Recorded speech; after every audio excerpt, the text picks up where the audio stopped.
ಚಿರು ಸರ್ಜಾ ಅವರು ಇವತ್ತು ನಮ್ಮ ಜೊತೆ ಇಲ್ಲ, ಆದರೆ ಅವರ ಸಿನಿಮಾಗಳ ಮೂಲಕ ಯಾವತ್ತಿಗೂ ಜೀವಂತವಾಗಿರ್ತಾರೆ.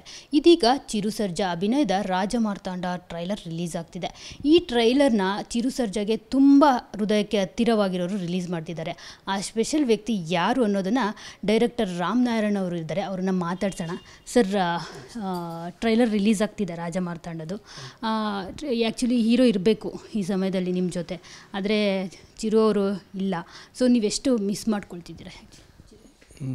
ಚಿರು ಅವರು ಮಿಸ್ಸಿಂಗ್ ಬಗ್ಗೆ ಎಷ್ಟು ಮಾತಾಡಿದ್ರು ಭಾಳ ಕಮ್ಮಿ ಆಗುತ್ತೆ. ಚಿರು ಅವ್ರು ಇಲ್ಲ ಅನ್ನೋ ಕೊರಗನ್ನ ಈಗ ಅವ್ರ ಮಗ ಜೂನಿಯರ್ ಚಿರು ಅವರು ನಮಗೆಲ್ಲ ಒಂದು ಫೀಲ್ ಇಲ್ದಂಗೆ ಆಗಿದೆ. ಚಿರು ಅವ್ರು ನಮ್ಮ ಕಣ್ಮುಂದೆ ಇದ್ದಾರೆ, ಕಾಣಿಸ್ತಿದ್ದಾರೆ, ಅವ್ರ ಜೊತೇಲಿ ನಮ್ಮ ಜೊತೆ ಅವ್ರು ಇದ್ದಾರೆ ಅನ್ನೋದು ನಮಗೆ ಆ ಭಾವನೆ ಇದೆ. ನೀವೇ ಹೇಳ್ತಿದ್ರಿ ಈಗ ಯಾರು ನಮ್ಮ ಟ್ರೈಲರ್ ಲಾಂಚ್ ಮಾಡೋ ಅಂಥ ವ್ಯಕ್ತಿ, ಇನ್ಯಾರು ನಮ್ಮ ಜೂನಿಯರ್ ಚಿರುಗಿಂತ ಬೆಸ್ಟ್ ಪರ್ಸನ್ ಇನ್ಯಾರೂ ಸಿಗಲ್ಲ ನಮಗೆ.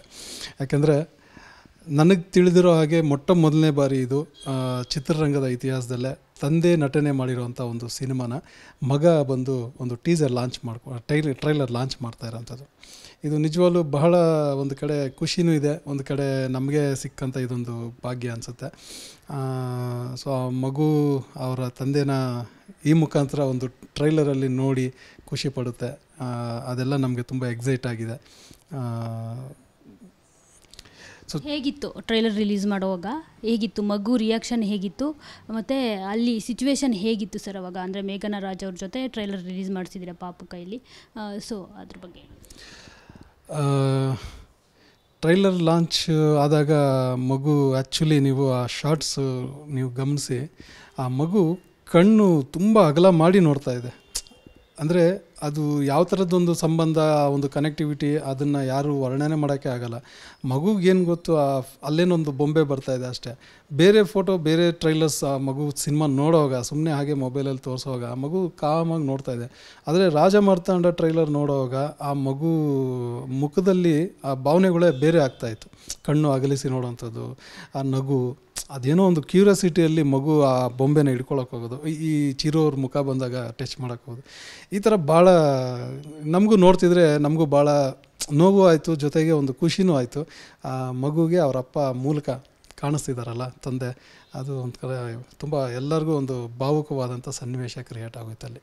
ಮೇಘನಾ ರಾಜ್ ಅವರು ಸಹ ತುಂಬ ಖುಷಿಪಟ್ಟರು. ಆ್ಯಕ್ಚುಲಿ ಅವರಲ್ಲಿ ಬಹಳ ನೋವಿದೆ, ಆದರೆ ಅವರು ರಾಜಮಾರ್ತಾಂಡ ಸಿನಿಮಾಗೆ ಎಷ್ಟು ಸಪೋರ್ಟಿವ್ ಆಗಿ ಬೆನ್ನೆಲುಬಾಗಿ ನಿಲ್ತಾ ಇದ್ದಾರೆ ಅಂದರೆ ತುಂಬ ಸಪೋರ್ಟಿವ್ ಆಗಿದ್ದಾರೆ. ನಮ್ಮ ಈ ಚಿತ್ರಕ್ಕೆ ನಮ್ಮ ನಾಯಕ ಇಲ್ಲ ಪ್ರಮೋಟ್ ಮಾಡೋಕ್ಕೆ ಅನ್ನೋ ಕೊರಗು ನಮಗಿಲ್ಲ. ಜೊತೆಗೆ ಅವರ ತಮ್ಮ ಧ್ರುವ ಸರ್ಜಾ ಅವರು ತುಂಬ ತುಂಬ ತುಂಬ ನನಗೆ ಯಾವಾಗೂ ಅವ್ರ ಕಡೆಯಿಂದ ಮೆಸೇಜ್ ಬರ್ತಾನೆ ಇರುತ್ತೆ. ಸರ್, ಈ ಅಪ್ಡೇಟ್ಸ್ ಏನಾಗ್ತಿದೆ, ಏನು ನಡೀತಿದೆ, ರಾಜಮಾರ್ತಾಂಡ ಯಾವ ಕಂಡೀಷನಲ್ಲಿದೆ, ಏನು ನೀವೇನು ನೋಡಿರ್ತೀರ. ಅವರೊಂದು ಫಂಕ್ಷನಲ್ಲಿ ಮೊನ್ನೆ ಹೇಳ್ತಿದ್ರು, ನನ್ನ ಸಿನಿಮಾ ನೋಡಿಲ್ಲ ಅಂದರೂ ಪರವಾಗಿಲ್ಲ, ನಮ್ಮ ಅಣ್ಣನ ಸಿನಿಮಾ ನೋಡಿ. ಅದು ಎಂಥ ಅಭಿಮಾನ ಇರಬೇಕು ಅವ್ರಿಗೆ ಆ ಅಣ್ಣನ ಮೇಲೆ. ಅಂದರೆ ಅವರು ಪ್ರತಿಯೊಂದು ಹಂತದಲ್ಲಿ ನಮ್ಮ ಸಿನಿಮಾನೂ ಕೂಡ ಫಾಲೋ ಮಾಡ್ತಾಯಿದ್ದಾರೆ. ಪೊಗುರು ಅಷ್ಟೇ ಅವರು ನಮ್ಮ ಸಿನಿಮಾಗೂ ಇಂಪಾರ್ಟೆಂಟ್ ಕೊಟ್ಟಿದ್ದಾರೆ. ಮೇಘನಾ ರಾಜ್ ಅವರು ಹೇಗಿದ್ದರು ಟ್ರೈಲರ್ ನೋಡಿದಾಗ? ಸಿಚುವೇಶನ್ ಹೇಗಿತ್ತು? ಎಮೋಷನಲಿ ಫೀಲ್ ಆಗಿದ್ರ? ತುಂಬ ಅವರು ಆ್ಯಕ್ಚುಲಿ ಅವರು ಮನೆಯಲ್ಲಿ ಇನ್ನೂ ಚಿರು ಅವ್ರನ್ನ ಅವರು ಸಂಪೂರ್ಣವಾಗಿ ಅದು ಆಗದೇ ಇರೋ ಸಾಧ್ಯ ಇಲ್ಲ. ಅದು ಒಂದು ಘಟನೆಗಳು ಅವ್ರ ಜೊತೆ ತುಂಬ ನಡೆದಿರುತ್ತೆ. ಚಿರು ಅವ್ರ ಜೊತೆ ಯಾರೂ ಮರೆಯೋಕ್ಕೆ ಸಾಧ್ಯ ಇಲ್ಲ ಅವ್ರನ್ನ. ಆದರೆ ಅವ್ರನ್ನ ನೆನಪಿಸೋವಂಥ ಪ್ರಸಂಗ ಬಂದಾಗೆಲ್ಲ ಅವರು ತುಂಬ ಎಮೋಷನ್ಸ್ ಆಗ್ತಾ ಇರ್ತಾರೆ. ಮೊನ್ನೆ ಟ್ರೈಲರ್ ಲಾಂಚ್ ಮಾಡಿ, ನಿನ್ನೆ ಟ್ರೈಲರೆಲ್ಲ ಲಾಂಚ್ ಮಾಡಬೇಕಾದ್ರೂ ಕೂಡ ಅವ್ರು ತುಂಬ ಎಮೋಷನಲ್ ಆದರು. ಅಂದರೆ ಅದು ಮಾತುಗಳಲ್ಲಿ ಹೇಳೋಕ್ಕೆ ಆಗಲ್ಲ. ಗಂಡನ್ನ ಅವ್ರ ಜೊತೇಲಿ ಕುಂತು ಅವರು ಸಿನಿಮಾ ನೋಡಬೇಕು, ಟ್ರೈಲರ್ ನೋಡ್ಬೇಕಂತ ಅದು ಅವರು ಇಲ್ಲದೆ ಇವರೊಬ್ಬರೇ ಕುಂತು ನೋಡ್ತಾಯಿದ್ರು. ಅವರು ಸ್ವಲ್ಪ ಎಮೋಷನಲ್ ಆದರು. ಧ್ರುವ ಅವರು ಡಬ್ ಮಾಡಿದ್ರು. ಡಬ್ ಮಾಡಬೇಕಾದ್ರೆ ಒಂದು ಫೋರ್ಸಬಲ್ ಡೈಲಾಗು ತುಂಬ ಈಸಿಯಾಗಿ ಸುಲಲಿತವಾಗಿ ಹೇಳ್ಬಿಟ್ರು. ಒಂದು ಎಮೋಷನಲ್ ಡೈಲಾಗ್ ಬಂತು. ಪಾಪ ಅವ್ರಿಗೂ ತಡೆಯೋಕ್ಕಾಗಲಿಲ್ಲ, ದುಃಖ ಉಕ್ಕಿ ಬಂತು ಅವ್ರಿಗೂ. ಒಂದು 15 ನಿಮಿಷ ರಿಲ್ಯಾಕ್ಸ್ ಆಗಿ ಮತ್ತೆ ಡಬ್ ಮಾಡಿದ್ರು. ಅಂದರೆ ಅವರು ಪ್ರತಿಯೊಂದನ್ನು ಅವರು ಅನುಭವಿಸ್ತಾನೆ ಇದ್ದಾರೆ. ಇನ್ನು ಚಿರು ಅವ್ರು ಮಿಸ್ ಆಗಿರೋದನ್ನು ಅವರಿಲ್ಲ ಅಂತ ಅವರು ಇನ್ನೂ ಡೈಜೆಷನ್ ಮಾಡ್ಕೊಳಕ್ಕಾಗ್ತಿಲ್ಲ. ಅಲ್ಲೆಲ್ಲೋ ಸ್ಕ್ರೀನಲ್ಲಿ ಅಣ್ಣನ ನೋಡಿದ ತಕ್ಷಣ ತಮ್ಮನಿಗೆ ದುಃಖ ತಡೆಯೋಕ್ಕಾಗ್ತಿಲ್ಲ. ಆ ಮಗುಗೆ ಆ ಒಂದು ಎಮೋಷನ್ ಇದೆ. ಆ ಒಂದು ತಾಯಿ ಅವರು ಮಿಸ್ಸಸ್ ಅವ್ರಿಗೂ ಕೂಡ ತುಂಬ, ಅವ್ರ ಫ್ಯಾಮ್ಲಿಗೆ ಸುಂದರ್ ರಾಜ್ ಸಾರು, ಅವರು ಪ್ರಮೀಳಾ ಜೋಶಿ ಮೇಡಮ್, ಎಲ್ಲರಿಗೂ ಅಷ್ಟೇ. ಅವರು ಕೂಡ ಟ್ರೈಲರ್ ನೋಡಿದಾಗ ನಮ್ಮ ಮಳೆಯ ಇದಾನಪ್ಪ ಜೀವಂತವಾಗಿ ಅಂತಲೇ ಅವರೆಲ್ಲ ಹೇಳಿದ್ರು.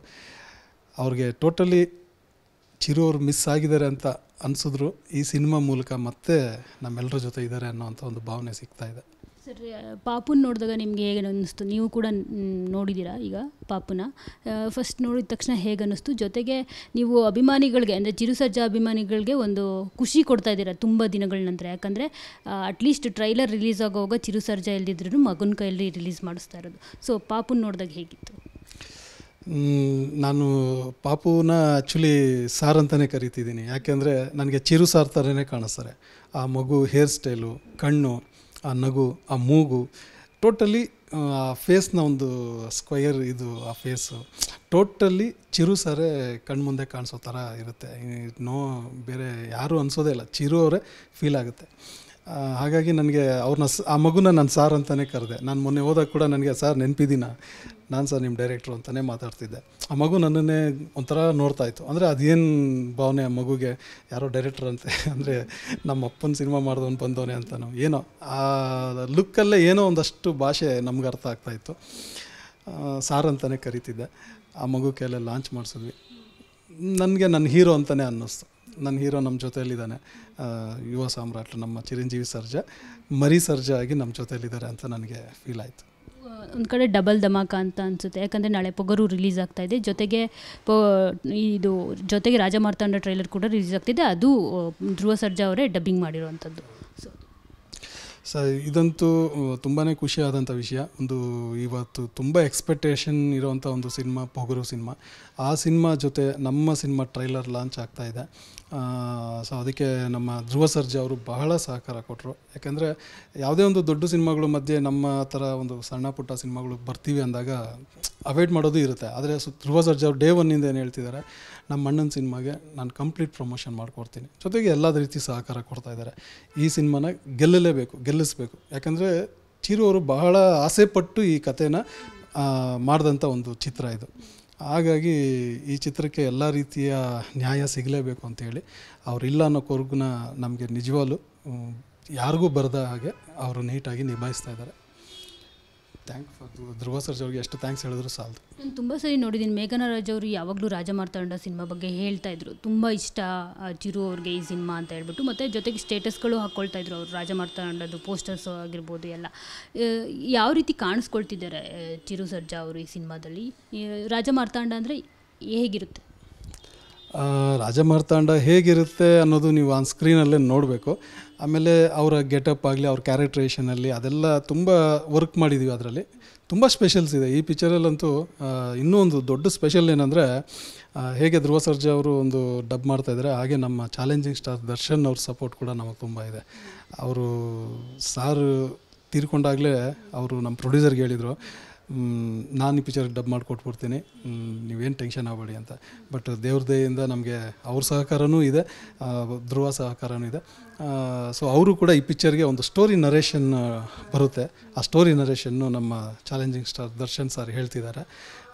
ಸೊ ಹಾಗಾಗಿ ಅದು ತುಂಬ ಖುಷಿ ಇದೆ ನನಗೆ. ನನ್ನ ಸಿನಿಮಾಗೆ ಇಷ್ಟೆಲ್ಲ ದೊಡ್ಡ ದೊಡ್ಡ ವ್ಯಕ್ತಿಗಳು ಕೈ ಜೋಡಿಸಿ ಒಬ್ಬ ಹೀರೋಗೆ ಸಾಥ್ ಕೊಡ್ತಾ ಇರೋದು, ಚಿತ್ರಕ್ಕೆ ಸಪೋರ್ಟ್ ಮಾಡ್ತಾ ಇರೋದು ಭಾಳ ಖುಷಿ ಆಗುತ್ತೆ. ಏನೋ ಕ್ವಶನ್, ಸಾರಿ. ಸೊ ಈ ರಾಜಮಾರ್ತಾಂಡ ಬಗ್ಗೆ ಹೇಳಬೇಕಂದ್ರೆ ಸ್ಪೆಷಲ್ ತುಂಬ ಇದೆ. ಒಂದು, ಈ ಚಿರು ಅವರು ಭಾಳ ಸಿನಿಮಾಗಳು ಮಾಡ್ಕೊಂಡು ಬಂದರು. ಅವ್ರಿಗೆಲ್ಲ ಪಂಚ್ ಡೈಲಾಗ್ ಅಂದರೆ ಒಂದು 2 ಲೈನ್ ಡೈಲಾಗ್ ಕೊಡೋರು, ಅದರಲ್ಲಿ ಏನೋ ಒಂದು ಪಂಚಿಂಗ್ ಇಟ್ಬಿಡೋರು. ಆದರೆ ಈ ಪಿಕ್ಚರಲ್ಲಿ 4 ಪೇಜ್ ಡೈಲಾಗ್ ಹೇಳಿದ್ದಾರೆ ಸಿಂಗಲ್ ಟೇಕಲ್ಲಿ. ಅದು ನಾರ್ಮಲ್ ಭಾಷೆ ಕನ್ನಡ ನಾನೇನು ಮಾತಾಡ್ತೀನಿ ಈ ಥರ ಇರಲ್ಲ, ಸ್ವಲ್ಪ ರಾಜಭಾಷೆ, ಸ್ವಲ್ಪ ಪೊಯೆಟಿಕ್ ಆಗಿರೋವಂಥ ಪದಗಳನ್ನ ಬಳಸಿ ಅವ್ರಿಗೆ ಹೇಳಿಸಿದ್ರು. ಅವ್ರು ಅದನ್ನು ಹೆಂಗೆ ರಿಹರ್ಸಲ್ ಮಾಡ್ತಿದ್ರು ಅಂದರೆ, ಇವತ್ತು ಮೇಘನಾ ರಾಜ್ ಅವ್ರನ್ನ ನೀವು ಮಾತಾಡ್ಸಿದ್ರೆ ರಾಜಮಾರ್ತಾಂಡ ಡೈಲಾಗೆಲ್ಲ ಅವ್ರ ಬಾಯಲ್ಲಿದೆ. ಯಾಕಂದರೆ ಚಿರು ಅವ್ರು ಬಾಯಟ್ ಮಾಡಿ ಮಾಡಿ ಮಾಡಿ ಮೇಘನಾ ರಾಜ್ ಅವ್ರಿಗೆ ಒಪ್ಪಿಸ್ತಾಯಿದ್ರು. ಅವರು ನಮ್ಮ ಸ್ಕ್ರಿಪ್ಟೇ ತೊಗೊಂಡೋಗ್ಬಿಟ್ಟಿದ್ರು. ಅವರು ತೊಗೊಂಡೋಗಿ ಎಲ್ಲ ಸೀನು ಡೈಲಾಗ್ನ ಬಾಯಟ್ ಮಾಡಿಕೊಂಡು ಮೇಘನಾ ರಾಜ್ ಅವ್ರಿಗೆ ಒಪ್ಪಿಸ್ತಾಯಿದ್ರು. ಮೇಘನಾ ರಾಜ್ ಅವ್ರು ಕೇಳಿ ಕೇಳಿ ನಮ್ಗೆ ತಲೆನೋವು ಬಂದುಬಿಟ್ಟಿದೆ, ಸರ್ ಏನು ಸರ್ ಇವರು ಯಾವ ಪಿಕ್ಚರ್ಗೆ ಇಷ್ಟೊಂದು ಡೈಲಾಗ್ ಪ್ರಾಕ್ಟೀಸ್ ಮಾಡಿಲ್ಲ, ಈ ಸಿನಿಮಾಗೆ ತುಂಬ ತಲೆ ಕೆಡಿಸ್ಕೊಂಡ್ಬಿಟ್ಟಿದ್ದಾರೆ. ಹಂಗೆ ಅವ್ರ ಫ್ರೆಂಡ್ಸಲ್ಲಿ ಯಾರನ್ನೇ ಕೇಳಿದ್ರು ರಾಜಮಾರ್ತಾಂಡ ಡೈಲಾಗ್ಗಳ್ನ ಎಲ್ಲರೂ ಹೇಳ್ತಾರೆ. ಅಂದರೆ ಅವ್ರಿಗೆಲ್ಲ ಅಪ್ಡೇಟ್ ಮಾಡ್ತಾಯಿದ್ರು ಚಿರು ಅವರು. ನೋಡೋ ಮಗ, ಈ ಥರ ಒಂದು ಡೈಲಾಗ್ ಇದೆ, ಪೇಜ್ ಗಟ್ಟಲೆ ಬರ್ದಿದ್ದಾರೆ, ಓದ್ತಾ ಇದ್ದೀನಿ ನೋಡು ಅಂದ್ಬಿಟ್ಟು ಅಲ್ಲಿ ಡೈಲಾಗ್ ಒಪ್ಪಿಸೋರು ಅವರು. ಹಾಗಾಗಿ ಅವ್ರಿಗೆ ಭಾಳ ಒಂದು ಇಂಟ್ರೆಸ್ಟ್ ಇತ್ತು ಆ ಸಿನಿಮಾ ಡೈಲಾಗ್ಸ್, ಟೋಟಲಿ ಕ್ಯಾರೆಕ್ಟ್ರೇಷನ್ನು, ಸೊ ಸಿನಿಮಾದಲ್ಲಿ ನೋಡೋವಾಗ ಗೊತ್ತಾಗುತ್ತೆ ಚಿರು ಅವ್ರು ಈ ಥರ ಎಲ್ಲ ಡೈಲಾಗ್ ಹೊಡೆದಿದ್ದಾರೆ, ಈ ಥರ ಎಲ್ಲ ಇದನ್ನು ಆ್ಯಕ್ಟ್ ಮಾಡಿದ್ದಾರೆ ಅಂತ. ಭಾಳ ಎಂಜಾಯ್ ಮಾಡಿದ್ದೀವಿ ನಾವಂತೂ. ಶೂಟ್ ಮಾಡೋವಾಗಲೂ ಭಾಳ ಎಂಜಾಯ್ ಮಾಡಿದ್ದೀವಿ. ಇವಾಗ ಎಡಿಟ್ ಎಲ್ಲ ಆಗಿ DA ವರ್ಕ್ ಎಲ್ಲ ಮುಗಿದಿದೆ, RR ಮ್ಯೂಸಿಕ್ ಎಲ್ಲ ಮಾಡಿದ್ದೀವಿ, ಎಲ್ಲ ಆಗಿದೆ. ತುಂಬ ಚೆನ್ನಾಗಿ ಬಂದಿದೆ. ಚಿರು ಅವ್ರನ್ನ 100% ನೋಡೋ ಅಂಥ ಅಭಿಮಾನಿಗಳು ನಿಜವಾಗ್ಲೂ ಫೀಲ್ ಆಗುತ್ತೆ, ನಾವು ಮಿಸ್ ಮಾಡ್ಕೊಂಬಿಟ್ವಿ ಅಪ್ಪನ್ನ, ಇರಬೇಕಾಗಿತ್ತು ಅನ್ನೋಷ್ಟು ಫೀಲ್ ಆಗುತ್ತೆ. Thank you sir, all the best ನಿಮ್ಮ ಸಿನಿಮಾಗೆ. ಇದಿಷ್ಟು ಡೈರೆಕ್ಟರ್ ರಾಮನಾರಾಯಣ್ ಅವರ ಮಾತು. ಕ್ಯಾಮ್ರಾ ಪರ್ಸನ್ ಗಣೇಶ್ ಜೊತೆ TV9 ಡಿಜಿಟಲ್ ಬೆಂಗಳೂರು.